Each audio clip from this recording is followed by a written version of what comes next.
Olá, tudo bem? Mais uma vez juntos, agora num local tão significativo dentro do conceito bíblico e cristão. Eu estou aqui de frente, eu vou mostrar para vocês a Porta Formosa e de frente para o Monte das Oliveiras. Quero compartilhar hoje um sentimento sobre a destruição do ano 586. O povo que estava cativo, o povo de Israel, os hebreus, ou melhor, os judeus, e eles estavam ali cativos em Babilônia e ansiosos para retornar para sua terra natal. Vou falar sobre a destruição, vou falar sobre a condição deles ali, o espírito deles ali, depois de quase 70 anos. Então eu quero mostrar para você aqui, ó, à minha frente, vocês vão ver aqui, ó, esse aí, ó, é o Monte das Oliveiras. Monte das Oliveiras. É nesse monte, de acordo com Zacarias, capítulo 14, verso 5, que o Senhor irá retornar. Foi nesse monte que o Senhor, de acordo com Atos, capítulo 1, do versículo 6 em diante, é que ele ascendeu aos céus. Isso mesmo, é esse local que você está vendo aí à minha frente. Você tem ali o cemitério, mas onde estão essas árvores aí, ó, tudo aí é Monte das Oliveiras. Toda aí é Monte das Oliveiras, tá certo? Lá tem um cemitério israelita, tá certo? Agora eu vou mostrar para vocês o local que eu estou. Mais emblemático ainda, um local assim, pelo qual pulsa o nosso coração, nós que somos cristãos, nós que cremos na palavra de Deus. Bom, esse é o muro, o resto do muro que restou das destruições do ano 586, ano 70 e o ano 135. Agora, veja bem, bem aqui à frente. Pastor Célio, o que o senhor está nos mostrando agora? A Porta Formosa, ou Portas Gêmeas, ou Porta Oriental, ou Porta Dourada. A Bíblia fala que o Senhor irá passar por esta porta, que foi lacrada pelo Soleimão no ano de 1537. Ela foi lacrada, mas o Senhor irá passar por ela. Isso mesmo. Eu estou aqui muito próximo, devo estar aqui a uns 6 metros dessa porta, no máximo. Aqui embaixo você vai ver que tem um cemitério árabe. Os árabes fizeram esse cemitério aqui porque eles acreditam que quando o Messias vier, eles vão estar aqui muito próximo desse momento histórico. E eu quero compartilhar uma palavra com você hoje. E se encontra em Zacarias, do capítulo 7, do versículo 3 até o versículo 6. E lá o texto diz que o povo estava jejuando, e jejuando há quase 70 anos. Então o povo perguntou para os sacerdotes: até quanto tempo nós vamos jejuar? E a pergunta que eles fizeram revela uma certa insatisfação, porque eles tinham em mente que se eles estavam jejuando há tanto tempo, já era para o Senhor ter respondido. Então, essa pergunta que eles fazem para o sacerdote revela que há algo errado, um certo descontentamento entre o povo e Deus. Eles estavam um pouco insatisfeitos. Então eles mandaram perguntar: até quanto tempo nós iremos jejuar? O povo tinha jejuado praticamente por 70 anos. Claro, não todos os dias, talvez um dia ou dois no mês. Mas Deus estava insatisfeito, ainda mesmo com aquele jejum. Por causa de quê? É isso que nós vamos aprender hoje em relação ao jejum, em relação à busca. Talvez você tenha jejuado tanto e Deus ainda está insatisfeito, porque talvez a nossa postura seja igual ou idêntica à do povo de Israel.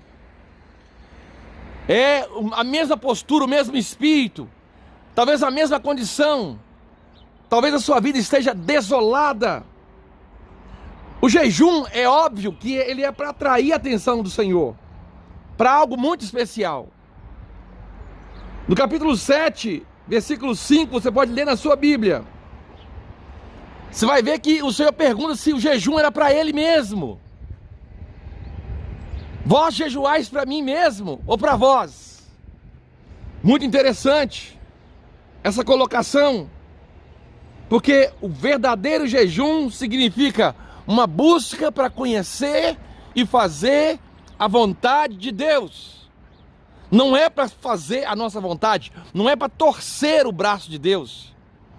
Às vezes eu vejo alguém dizendo assim: se você quer algo na sua vida, jejue por 1 mês. Se não der certo, jejue por 3 meses. Como que quanto mais você jejuar, Deus de alguma maneira ele vai ter que fazer, porque você está jejuando, e Deus irá fazer. Nós sabemos que não é assim que funciona.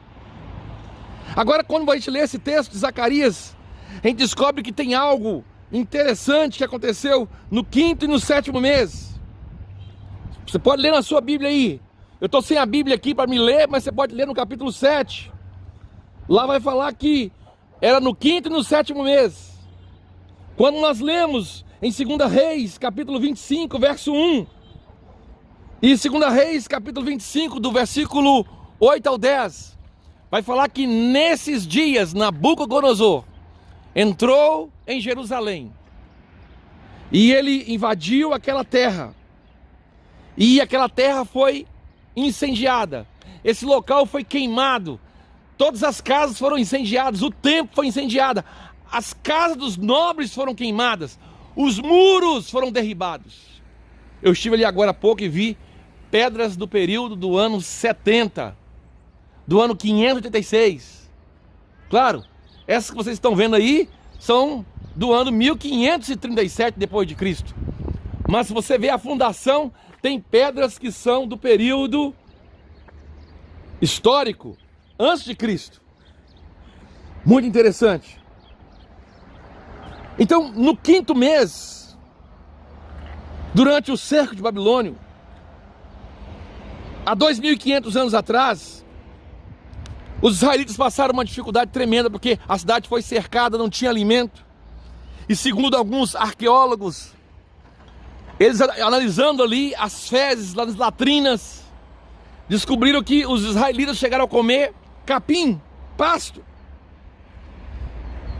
Quando eles analisaram ali algumas fossas, através de técnicas avançadas de análise, viram que o povo passou fome durante aquele período de cerco. Foi um período dramático, algo que ficou na consciência, não só a destruição, mas antes da destruição, foi um ano terrível, um ano de muito sofrimento, e o dia, mais ainda, grande sofrimento. É por isso que o povo de Israel tirava um dia no 5º mês para jejuar. Eles estavam conectados com a tragédia nacional. Não tinha como esquecer tão grande tristeza. Então eles perdiam a fome. Não tinha como comer, porque nesse período eles viam ou lembravam da destruição, da fome, da perda dos seus entes queridos. E aqui nós aprendemos algo. O jejum é um encargo. Tem que ser algo que pesa o seu coração, com grande tristeza. Se você está jejuando para o Senhor, você deve estar insatisfeito com a vontade do Senhor que fora frustrada ou impedida de alguma forma. Algo que é um impedimento para o cumprimento da vontade do Senhor e não da nossa vontade específica. Os primeiros 5 anos que os israelitas jejuavam, quando estavam em Babilônia, a lembrança daquele sentimento era muito real. A tristeza era real. A dor era muito real. Mas com o passar dos anos, com o passar dos dias, depois de algumas décadas, aquilo se tornou um ritual. Então, não era mais um jejum com sentimento espiritual. É por isso que o Senhor pergunta: é para mim que jejuartes? Era algo, era uma formalidade. Eles ficavam sem comer. Eles faziam jejum do estômago e não jejum do coração. Você pode me perguntar qual que é a diferença de jejum do estômago e jejum do coração? Quando a pessoa jejua o jejum do estômago, ela sente fome. A Bíblia fala que Jesus jejuou 40 dias e 40 noites e teve fome. Quando há um sentimento no nosso coração verdadeiro, nós não temos fome. Nós estamos conectados com a dor, com a tristeza.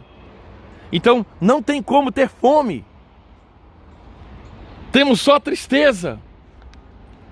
Agora, tem gente que está jejuando, eles estão abstendo de alimento. E durante o jejum eles têm fome, porque não estão conectados com o sentimento. Não estão vivenciando a dor.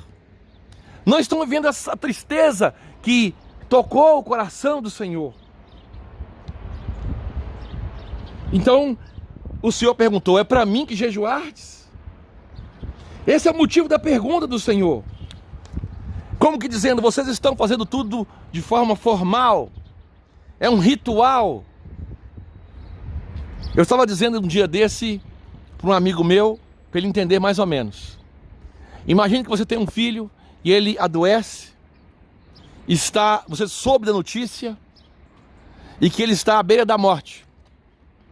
Naquele momento, você tem fome? E se alguém te perguntar quando você vai ter fome, naquele momento você vai dizer, eu não sei, porque eu estou conectado com esse sentimento. Eu estou conectado com essa dor.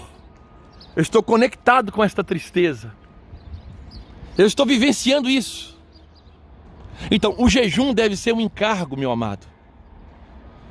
Um encargo da parte do Senhor dado a nós. O povo jejuou 70 anos, é verdade. Mas, para o Senhor, quantos anos eles jejuaram? E eles estavam questionando o Senhor ainda. Então o Senhor perguntou, é para mim que jejuardes? Esse é o sentimento que eu quero compartilhar nesta manhã. A parte 1. Mas eu irei compartilhar a parte 2. Tá certo? Então, até o próximo vídeo. Nos dê um like, Deus abençoe.